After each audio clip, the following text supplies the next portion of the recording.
వేదిక పైన ఉన్నటువంటి డిఎస్పి గారు డేగల్ ప్రభాకర్ గారు, గౌరవ కమిషనర్ గారు, పోలీస్ అధికారులు,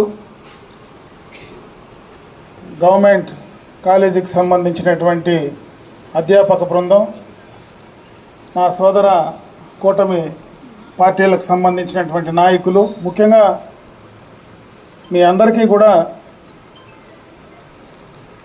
ఈరోజు జీవితంలో చాలా ప్రధానమైనటువంటి అంశంగా తయారైనటువంటి ఈ డ్రగ్స్కు సంబంధించి అవగాహన కార్యక్రమం, ప్రభుత్వ పరంగా డ్రగ్స్ వద్దు బ్రో అనేటువంటి కార్యక్రమాన్ని ప్రభుత్వం తీసుకోవడం జరిగింది.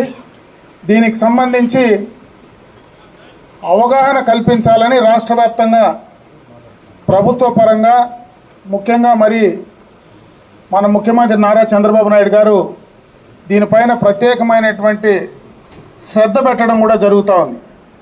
ఎందుకంటే ఈ మధ్య మీరందరూ కూడా చూస్తూ ఉన్నారు, పత్రికల్లో వచ్చేటువంటి న్యూస్ ద్వారా కావచ్చు, మరి ఆన్లైన్లో రకరకాలైనటువంటి న్యూస్లు ఏ రకంగా వస్తున్నాయో, ఎక్కడైతే డ్రగ్స్ బారిన పడేటువంటి వారి భవిష్యత్తు ఏ రకంగా నాశనం అయిపోతూ ఉందో దాన్ని ఒక్కసారి మీ అందరికీ కూడా అవగాహన కల్పించాల్సినటువంటి బాధ్యత ఖచ్చితంగా కూడా ప్రభుత్వం పైన, ప్రతి ఒక్క పౌరుని పైన ఉందని చెప్పి ఈ సందర్భంగా కూడా నేను తెలియజేసుకుంటున్నాను. ప్రత్యేకంగా ఎక్కువ డ్రగ్స్ బారిన పడేటువంటి వయసు మీరు ఉండేటువంటి వయసు, టీనేజ్ వయసులోనే.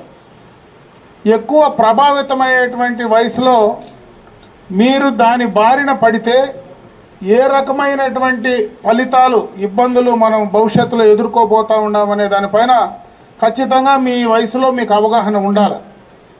అప్పుడే మీ ప్రిన్సిపాల్ గారు చెప్పినట్టున్నారు.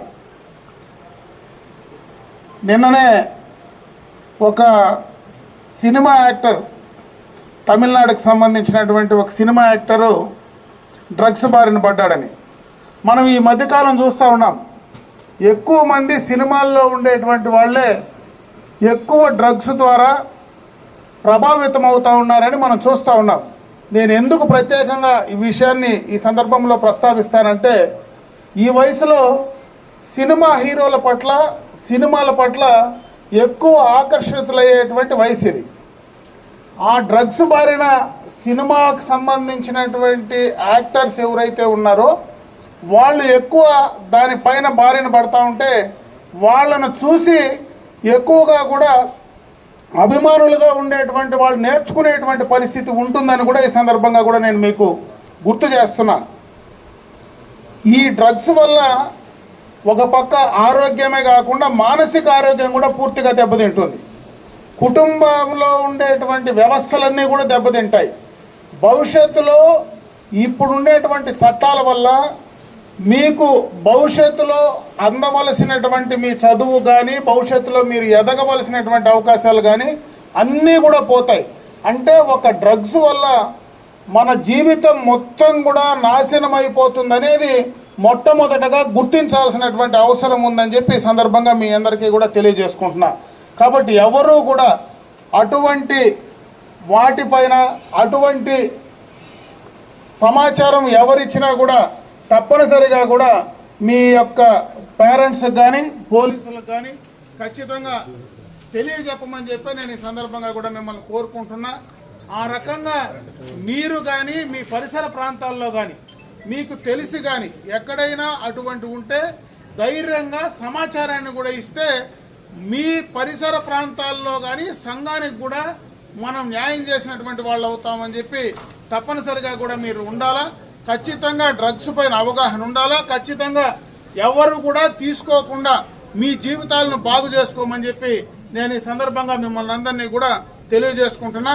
మన ప్రాంతంలో నాకు తెలిసి పోలీసులు దాదాపు అన్ని చోట్ల కూడా దానికి సంబంధించినటువంటి స్టెప్స్ అన్ని కూడా తీసుకుంటున్నారు. కాబట్టి ఎక్కడైనా ఇంకా మనకు తెలియకుండా ఉంటే వాటిపైన ప్రత్యేకంగా పోలీసు దృష్టి పెట్టి పూర్తి స్థాయిలో ఈ ప్రాంతంలో ఆ డ్రగ్స్ను, ఇప్పుడు గంజాయి కావచ్చు, రకరకాలైనటువంటి డ్రగ్స్ ఉన్నాయి, వాటినన్నింటినీ నిరోధించడానికి ఖచ్చితంగా కూడా చర్యలు తీసుకోవాలని చెప్పి నేను వారిని కూడా కోరుకుంటూ, మీరు ఆ రకంగా మీ భవిష్యత్తులో అటువంటి వాటి జోలికి పోకుండా ఇంకా ముందుకు పైకి వెళ్లాలని మనస్ఫూర్తిగా భగవంతుడు నేను ప్రార్థిస్తూ, మీకు ఆ రకమైనటువంటి మానసిక ధైర్యం ఇవ్వాలని చెప్పి నేను ప్రత్యేకంగా భగవంతుని ప్రార్థిస్తూ సెలవు తీసుకుంటున్నా. జై హింద్.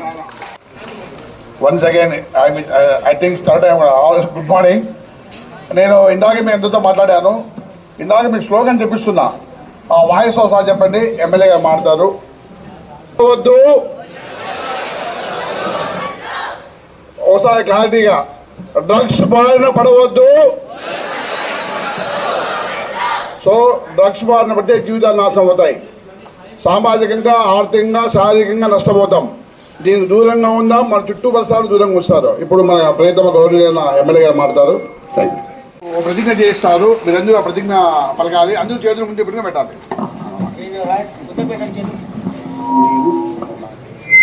స్ఫూర్తిగా గట్టిగా సార్ చెప్పిన దాన్ని పలకాల. ప్రతిజ్ఞ చేద్దామా? అలాగే డిఎస్పీ గారికి, సిఐలకు, పోలీస్ సిబ్బందికి అందరికి కూడా ధన్యవాదాలు. ఎందుకంటే ఈ కార్యక్రమాన్ని ఏర్పాటు చేసినందుకు వాళ్ళకు ధన్యవాదాలు. అలాగే ఈ కార్యక్రమంలో పాల్గొన్నటువంటి విద్యార్థులు, అలాగే పత్రికా ప్రతినిధులకు అందరికి కూడా నా నమస్కారం. అలాగే ప్రజాప్రతినిధులు, మన గౌరవ కౌన్సిలర్లు మరియు ఇతర పార్టీ, ముఖ్యంగా ఈ మాదక ద్రవ్యం అనేది మీ అందరికి కూడా తెలుసు.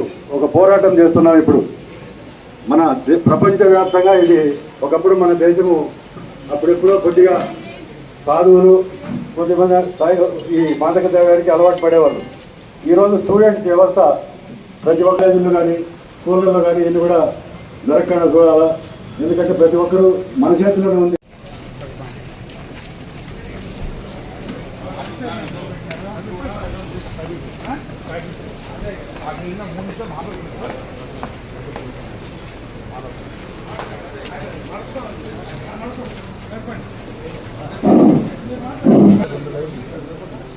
వ్యతిరేక దినోత్సవం సందర్భంగా మన కళాశాలకు మన ప్రీతమ ఎమ్మెల్యే గారు అమర్నాథ్ రెడ్డి సార్ గారు మన కాలేజీకి రావడము నిజంగా మనందరికీ గర్వకారణం. ఈరోజు చాలా ఇంపార్టెంట్ యూత్కి ఈ అవేర్నెస్ ప్రోగ్రామ్ అనేది మనం అందరినీ మీకు అందరికీ అవేర్నెస్ క్రియేట్ చేయడానికి సార్ కళాశాలకు వచ్చారు. సార్కి కళాశాల తరఫున, ఇక్కడ విద్యార్థుల తరఫున, అన్ని కళాశాలల విద్యార్థుల తరఫున, కాలేజీల తరఫున స్వాగతం, సుస్వాగతం సార్. తర్వాత మన మున్సిపల్ కమిషనర్ గారు కూడా, వెంకటరమణారెడ్డి సార్ గారు కూడా కళాశాలకు రావడం జరిగింది. ఇదే పర్పస్ పైన వారికి కూడా స్వాగతం, సుస్వాగతం. తర్వాత మన పలమనేరు డిఎస్పీ గారు, డేగల ప్రభాకర్ సార్ గారు కూడా ఈ ప్రోగ్రాంకి అతిథులుగా ఇచ్చేశారు. వారి ఆధ్వర్యంలోనే ఈ ప్రోగ్రాం జరుగుతున్నది. వారికి కూడా మనందరి తరఫున స్వాగతం, సుస్వాగతం. టైం చాలా తక్కువ ఉంది. ఇప్పుడు మనం ఇక్కడ కొంతసేపు మీటింగ్, ఎందుకంటే అవగాహన దినోత్సవం బేసిక్గా ఇది. ఈ అవగాహన ఉంటే మనం ఏదన్నా తదుపరి మరియు మా ప్రియమైన వారిని మాదక ద్రవ్యాలకు దూరంగా ఉంచుకొని ఆరోగ్యకరమైన మరియు సంతోషకరమైన జీవితాన్ని ఆస్వాదిస్తామని ప్రతిజ్ఞ చేస్తున్నాను. తర్వాత ఓట్ ఆఫ్ థ్యాంక్స్ ఉంటుంది. తర్వాత ఇక్కడ నుంచి ప్రొసెషన్ సన్మానం, తర్వాత ఓట్ ఆఫ్ థ్యాంక్స్, తర్వాత ప్రొసెషన్ స్టార్ట్ అవుతుంది. ఎమ్మెల్యే గారి చేత